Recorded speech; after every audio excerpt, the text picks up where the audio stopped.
because Toxic now moved its date from June 4th. Do you think the fact that, I'm not talking about Toxic in particular, but there are many big movies that keep shifting around their dates, right?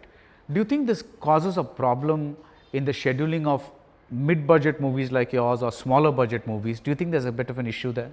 I'm sure there are. Even I'm sure these when the dates change, it affects the overall plan of our movies. But luckily for us, we never finished the film in the initial release date. As in, like, I'm just locking the movie as we speak. So only if the edit is done, we're going to enter the other areas of post production like mixing and stuff like that, final VFX and stuff, DI. So for all that to happen, I have to finish my work. And luckily for me, a lot of other movies came in between, and June 5th we got a date, a good date, which is ideal for our timeline to release. As in, like, as and when I finish my film, I can release it with a calm mind on June 5th. Right. So today is May 7th? Yes. Okay. Yes. Now, don't you think, okay, you have roughly about a month to finish everything. Don't you think it's better to fix a movie's release date after, like, you lock the post-production, that is after the mixing is done, after everything is done, and then say, okay, this is what I'm doing. How does it help to announce a movie date like about a month or month and a half when work is still going on? I think a lot of business happens which I probably wouldn't be aware of, or probably I should actually consider the producer's point of view as well. Probably he has another vision for how to market the film and release the film. So he thinks from his angle. So it's okay to fix a date as long as it's not like going to be unrealistic. Whatever date he initially fixed was also realistic. It's just that I couldn't meet up to that date because I took more time than I actually thought I would. So it was completely editing. I mean, when I start working, I keep adding small details, and that takes a lot of time. So, and it's not like, you know, I deliberately took a lot of time. It's just that some ideas just take time to evolve.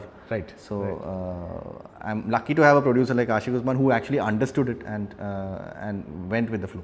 Can you give me an example of something that evolves during editing? Some, like, either from, let's say, Mukundan Unni Associates, right? When you're editing it, what is something that evolved during editing? In Mukundan Unni, since I've already spoken about it in other interviews, as in, like, the voiceovers and the motion graphics, that animation sequences that come in between, all those things were never part of the script. Even while shooting, we never had that plan.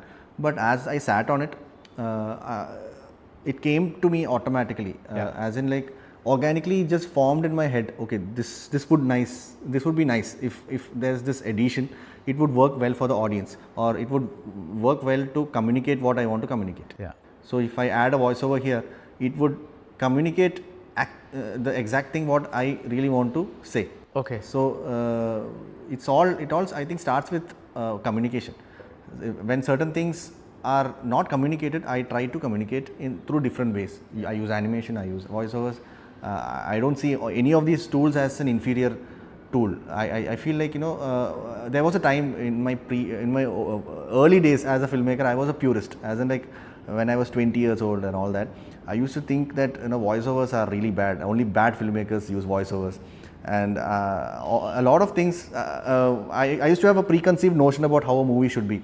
Now I have broken all those things. Like, okay, I think movies should be approached in a very free manner. It's a democratic medium, and whatever helps, you should communicate, and the end result should work. And that's the point of it all. The movie should be entertaining. People should like the movie, and whatever I need to communicate as a filmmaker, I should be able to communicate. It doesn't matter what tool you use, and no tool is inferior. And probably I think I realized it as I grew older. And can you tell me an example in Mollywood Times that you felt, was it too early? Mollywood Times is also following a similar pattern, I would say, because I think by the time Mukundan Unni finished, that's when I realized what I am as a filmmaker. I never knew what my film would look like.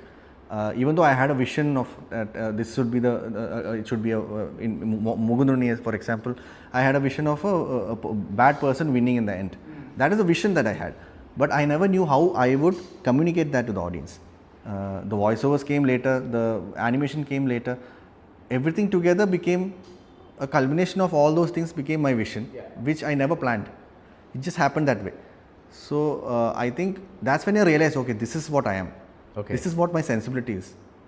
Only when I watched Mukundan Unni Associates, the final product, that's when I understood, oh, this is who I am as a filmmaker. This is what my sensibility about how I think. So I never realized it before. Is that sensibility something that is bound to change? As of now, it hasn't changed. Okay. Maybe if I change as a person, or if something drastic happens in my life and I change as a person, my sensibilities may also change. Okay. I think that's how things work, right? Okay.